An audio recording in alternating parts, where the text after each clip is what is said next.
Hi, I'm Naomi Watts. I created Stripes for women that are going through menopause. We wanted to recognize women for this time of life and make it something more aspirational. So let's take a walk down memory lane and see how I earned my stripes.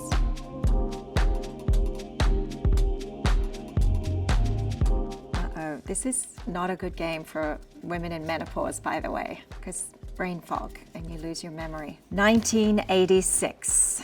The first ever feature film I was in, I think I was about 17 years old. I had 2 lines, and I believe they were hello and bye. G'day, Tess. This is my sister Teresa. Hello. Because my memory's not as strong as it used to be, you have to spend more time learning your lines.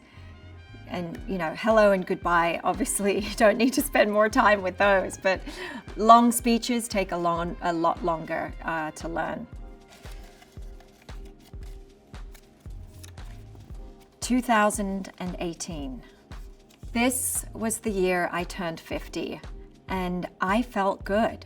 I felt really good about it. I was not afraid leading up to it. I felt like, you know, I've done a lot of things that I've wanted to do, and sure, there's more to accomplish. Perimenopause sucks. It really does. There's no other way to describe it, and it's because your hormones are just going all over the place, up and down, up and down. But it's like you get yourself back once you're onto the other side. And I knew that was coming, so I felt good about that. I felt like I could breathe again. This was the year I was nominated for 21 grams. I remember waking up super early. I was in LA at the time, and we bounced on the bed like children.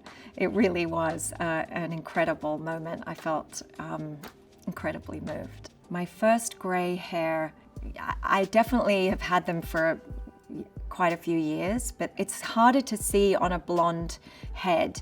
But I would say probably 5 years ago. I noticed plenty of other things before I noticed gray hairs, actually. Okay, here we go. 2005. Yes, King Kong was released this year. Stepping into the role of King Kong was both exciting and daunting because it was a remake and it had been done, you know, more than once before. In fact, I remember asking David Lynch, what did he think of this? And he said, I remember this well, Naomi, anyone who sits in the hand of King Kong is a movie star for life. That's his voice. I mean, somewhere in that realm, it's very David.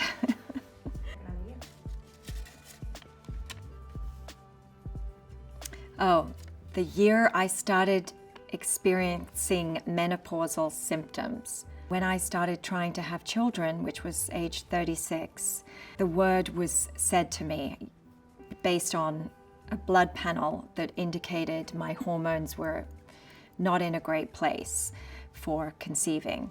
So my doctor said, you could be close to menopause. I panicked. I went into a scary place and kind of spiraled. Finally, I did get pregnant. The night sweats started in a major way around 43. I knew that my mother had gone into menopause at 45. She told me nothing else.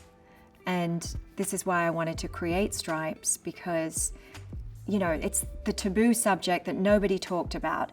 And I was like, Mom, why didn't you tell me more?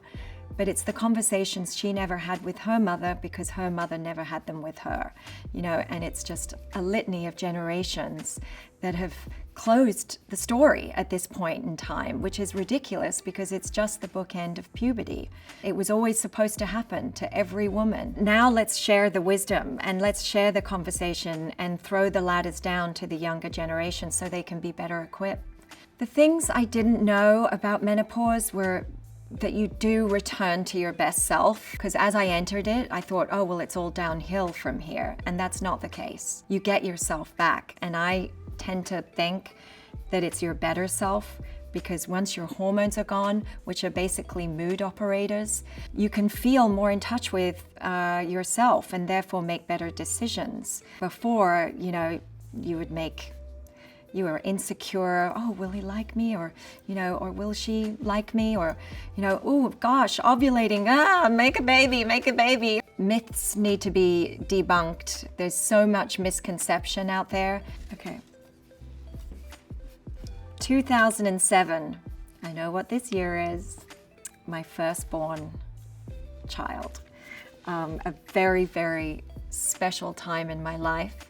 I was at that point where I felt like I was giving up because we tried to do IVF. And I do remember being on the set of Eastern Promises in a scene with Sinead Cusack, and suddenly, as I was talking, it was my close-up, I went,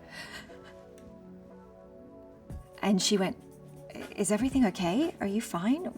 And I said, I think I just felt my baby move. And I'll get choked up. It was an astounding moment. It was really, I'll never forget that moment. 2008, my second baby, beautiful Kai.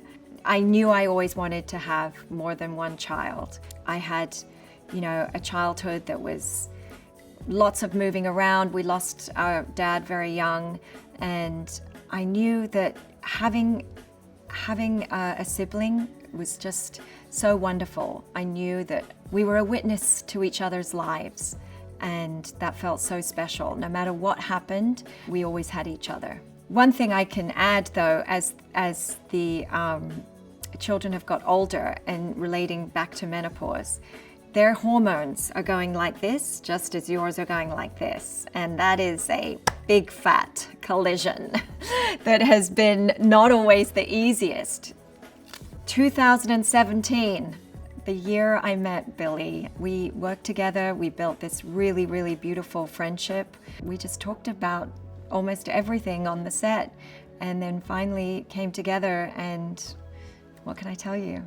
I think being older, you know what you need, and you're better at getting in touch with that, having gone through cumulative experiences, successes and failures. And I just think with age comes wisdom. Thanks to InStyle for having me, and I hope you enjoyed walking down memory lane with me.